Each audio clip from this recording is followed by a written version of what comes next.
नमस्कार, कैसे हैं आप लोग। आशा है आप लोग ठीक ठाक होंगे। चलिए उसके आगे समझते हैं। देखिए पिछले अध्याय में हमने आपको माइटोकॉन्ड्रिया तक का अध्ययन करा दिया था, आज उससे आगे समझेंगे। तो अगला हमारा जो है वो है राइबोसोम। देखिए सबसे पहले इसकी खोज की बात करें तो इसकी खोज अगर पूछे तो पैलेडे ने किसने की थी? पैलेडे ने। कब की थी? लगभग 1955 में। कब की थी? 1955 में। ठीक है, इसकी खोज अगर पूछी जाए तो पैलेडे ने की थी। और कब की थी? 1955 में। राइबोसोम होता क्या है जरा समझेंगे इधर। मान लो ये हमारी कोशिका हो गई। क्या हो गई? कोशिका। अब कोशिका के अंदर आपको पता होना चाहिए कि बीचों बीच में केंद्रक होता है, साइड में माइटोकॉन्ड्रिया होती है, लाइसोसोम होता है, राइबोसोम ये हो गया, सेंट्रोसोम हो गया, गाल्जी बॉडी होगी। ठीक है, सारे कोशिकांग होते हैं, अंतःपदक बीजालिका होगी, ये सारे कोशिकांग होते हैं। तो राइबोसोम बेटा क्या करता है कि राइबोसोम हर कोशिकांग के पीछे या साइड में उसकी झिल्ली की तरफ चिपका रहता है। ठीक है, माइटोकॉन्ड्रिया की तरफ होता है राइबोसोम, केंद्रक के पास होता है, प्लास्टिड होता है यानी कि लवक होता है उसकी तरफ भी होता है, क्योंकि ये सब द्वितीयक झिल्ली अंग हैं। तो राइबोसोम जो होता है वो कोशिका के प्रत्येक अंग में चिपका हुआ छोटे छोटे कणों के आकार में होता है, जिसे हम राइबोसोम बोलते हैं। तो राइबोसोम क्या होता है? राइबोसोम जो होता है वो पूरे कोशिकांग में उनके कोशिकांग जो होते हैं उनमें चिपका हुआ छोटा छोटा कणों के रूप में होता है, जिसे हम कोशिकांग बोलते हैं। और राइबोसोम का कार्य क्या होता है? तो राइबोसोम का अगर हम कार्य पूछें तो इसका एक ही कार्य होता है, इसका काम होता है प्रोटीन संश्लेषण। क्या काम होता है? प्रोटीन संश्लेषण। ये काम करता है प्रोटीन संश्लेषण का। किसका काम करता है? प्रोटीन संश्लेषण का, जिस कारण इसे हम प्रोटीन की फैक्ट्री कहते हैं। क्या कहते हैं? फैक्ट्री कहते हैं। ये प्रोटीन संश्लेषण करता है, इसीलिए इसे हम प्रोटीन की फैक्ट्री भी कहते हैं। किसकी फैक्ट्री कहते हैं? प्रोटीन की फैक्ट्री। सर प्रोटीन की फैक्ट्री क्यों कहेंगे सर? क्या बता रहे हो सर? प्रोटीन की फैक्ट्री इसलिए कहते हैं क्योंकि ये प्रोटीन का निर्माण करता है। अब जब प्रोटीन का निर्माण करता है तो इसीलिए हम इसे प्रोटीन की फैक्ट्री कहते हैं। और ये प्रोटीन का निर्माण करेगा तो प्रोटीन की फैक्ट्री कहलाएगा। अच्छा, ये पाया कहाँ कहाँ जाता है? तो सबसे पहले ये माइटोकॉन्ड्रिया में मिलेगा, फिर केंद्रक में मिलेगा, फिर प्लास्टिड यानी कि लवक में मिलेगा।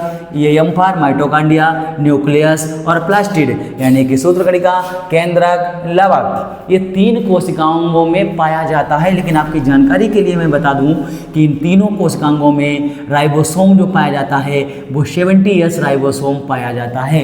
कौन सा राइबोसोम? 70S राइबोसोम पाया जाता है। सर 70S राइबोसोम क्यों पाया जाता है? 70S राइबोसोम इसलिए पाया जाता है क्योंकि ये लोग ज़्यादा बिजी रहते हैं, ये कोशिकांग जो होते हैं ज़्यादा कार्य करते हैं, इसलिए इनको एक्स्ट्रा ऊर्जा चाहिए होती है। अब एक्स्ट्रा ऊर्जा जो चाहिए होती है इसीलिए इनको एक्स्ट्रा प्रोटीन भी चाहिए होगी। अब प्रोटीन कौन बनाएगा? राइबोसोम। तो इनके पास खुद का 70S राइबोसोम होता है, इसीलिए इनके पास 70S राइबोसोम होता है। अब 70S जो होगा, वैसे राइबोसोम होता कितने प्रकार का है तो अभी हम आपको बताएंगे। तो इन लोगों के पास जो राइबोसोम होता है वो 70S राइबोसोम होता है। अब हम देखेंगे राइबोसोम के प्रकार। क्या देखेंगे? राइबोसोम के प्रकार देखेंगे। भाई राइबोसोम के प्रकार भी होते हैं, क्यों नहीं होते हैं? तो राइबोसोम को अगर हम राइबोसोम के प्रकार देखें तो प्रकार के आधार पर अगर हम प्रकार देखें तो राइबोसोम 2 प्रकार का होता है। कितने प्रकार का होता है? 2 प्रकार का होता है। कौन कौन सा सर? एक का नाम होगा 70S राइबोसोम। क्या नाम होगा? 70S ribosome. सर दूसरे का नाम होगा 80S राइबोसोम। भाई राइबोसोम अगर हम प्रकार की बात करें तो ये 2 प्रकार का होता है। कितने प्रकार का? 2 प्रकार का। कौन कौन सा? एक का नाम है 70S और एक का नाम है 80S। सर ये 70S क्या है और 80S क्या है? तो 70S इसे बोलते हैं शेड मेंटेनेंस कोफिशिएंट। स्वेड वर्ग इकाइयाँ, हिंदी में बोलेंगे स्वेड वर्ग इकाई, स्वेड वर्ग इकाई या शेड मेंटेनेंस कोफिशिएंट। इंग्लिश में हम बोलेंगे शेड मेंटेनेंस कोफिशिएंट, हिंदी में बोलेंगे शेड वर्ग इकाई। या मतलब ये समझिए, इसे क्या बोलेंगे? इसे भी वही बोलेंगे स्वेड वर्ग इकाई, स्वेड वर्ग इकाई।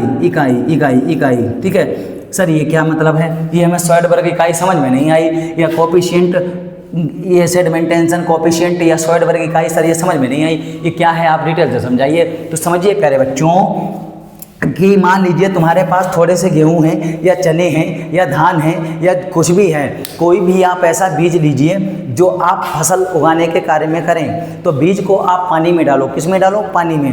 पानी में डालने पर अगर बीज पानी के अंदर तैर रहा है तो वो बीज खराब होता है, वो अच्छा नहीं होता है। तो जो बीज खराब होता है उसे आप नहीं खेत में बोते हैं उगाने के लिए। तो जो 70S होगा वो छोटा होगा थोड़ा, जैसे मान लो ये खराब बीज है, पानी में तैर रहा है इसलिए इसे 70s बोल दिया, और जो अच्छा बीज होता है वो पानी के नीचे बैठ जाता है तो उसे 80s बोल देंगे, बस यही होता है। 70s क्या होता है कि जो अच्छा राइबोसोम होता है बड़ा होता है, 80s थोड़ा हल्का होता है, छोटा सा होता है, इसकी ज़्यादा मात्रा नहीं होती है, ये ज़्यादा बेहतर नहीं होता है, ज़्यादा इस्तेमाल नहीं किया जाता।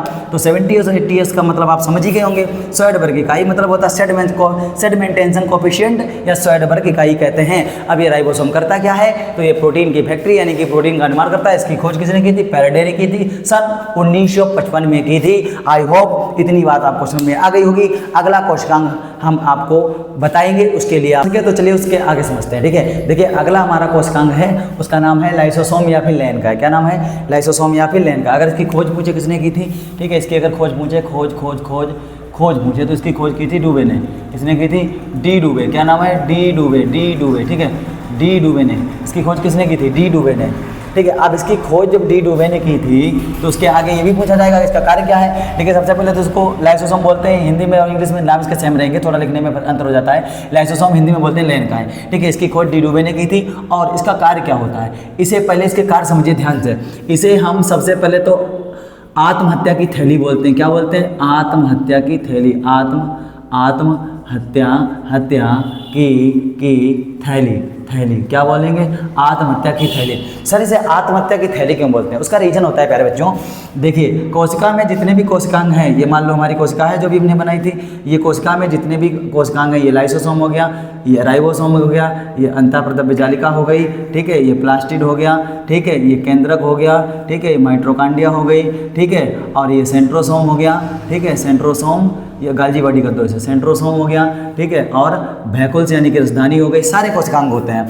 तो जितने भी कोशिकांग हैं अगर ये ठीक से कार्य नहीं कर रहे हैं, इस कोशिका में जितने भी कोशिकांग हैं ये ठीक से कार्य नहीं कर रहे हैं, तो इनको ठीक से कार्य करवाने की जिम्मेदारी किसको है? लाइसोसोम को। क्यों? क्योंकि रीजन समझिए, इसके अंदर एक एंजाइम पाया जाता है, इसका नाम होता है हाइड्रोलैटिक एंजाइम। क्या होता है? हाइड्रोलैटिक एंजाइम। इसके अंदर एक एंजाइम होता है जिसका नाम होता है हाइड्रोलैटिक एंजाइम। क्या नाम होता है बच्चों?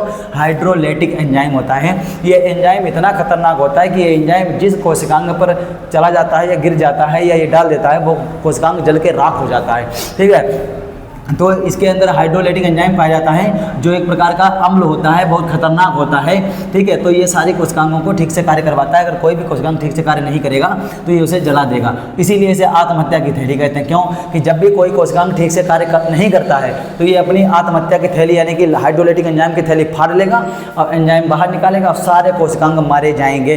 ऐसा ना हो इसलिए सारे कोशिकांग ठीक से कार्य करते हैं, और जब ऐसी घटना घटित होती है तो उसी को हम आत्महत्या की थैली बोल देते हैं। दूसरा, ये मरी हुई कोशिकाओं का पाचन करता है। क्या करता है? मरी हुई कोशिकाओं का पाचन करता है। पाचन कैसे करेगा?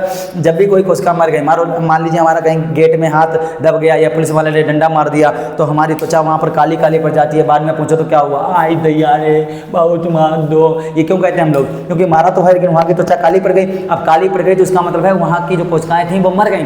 तो लोग आपको बोलेंगे कि थोड़ा सा बोतल में पानी ले लो, उसे गर्म कर लो, धीरे धीरे सिकाई करो, ठीक है, तो धीरे धीरे सही हो जाएगी। जब आप गर्म पानी से सिकाई करेंगे तो अगल बगल की कोशिकाएं जो उनका लाइसोसोम देखेगा, आई क्या हो गया जी, अच्छा मार दी है पुलिस वाले में, ओहो अले मार दिया है। तो वो देखेगा तो कहेगा कि मार दिया है, तो अपना एंजाइम थोड़ा थोड़ा निकल के छिड़क देगा और छिड़कने से उन कोशिकाओं को पाचन कर लेगा, उनका अवशोषण कर देगा। और उसके बाद में बगल वाली अपनी भी कोशिका को देख लेगा कि कोई गड़बड़ तो नहीं कर रहा कोई कोशिका।